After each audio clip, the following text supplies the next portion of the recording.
Let's turn to a paper by our colleague Don Kohn, who recently was the vice chairman of the Federal Reserve until 2010, and he's writing on Fed independence.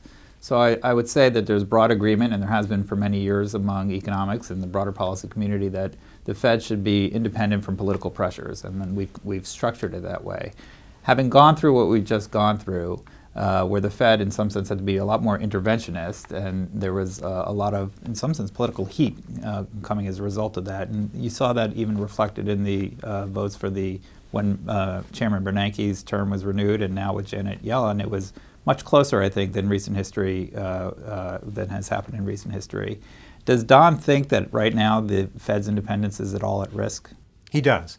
I mean, Don Kohn makes the point that history shows us that when central banks are not independent for elected politicians, you tend to get more inflation than most people think is desirable. So his premise is protecting the Fed's independence, its ability to move interest rates, to decide whether to buy a lot of bonds or sell bonds, should not be subject to the approval of Congress, and they shouldn't be allowed to put pressure on the Fed to do things. And then he says, well, where are we now compared to where we were before the crisis?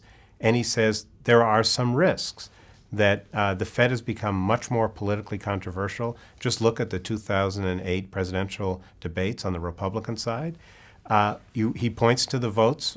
Janet Yellen was approved 56 to 26 by the U.S. Senate. She almost surely would have had many more negative votes had weather not kept some of the opponents away from the Senate that day. Ben Bernanke got 30 negative votes when he was reconfirmed for a second term, and everybody thought that was a sign of great distress. Don also observes that if the Fed's getting a lot of heat now, when they're keeping interest rates low, just imagine what kind of heat they're going to get when they start to raise interest rates, as they almost surely will. So he is, like anybody who's been inside the central bank, and particularly someone like Don Kohn who's testified before Congress and felt their wrath, worried that there's more attacks on the Fed, it's become more political, and the discourse from the politicians has made it impossible to have reasoned debate, at least in Congress. Maybe we can do better at the Hutchins Center about these issues. So he's worried.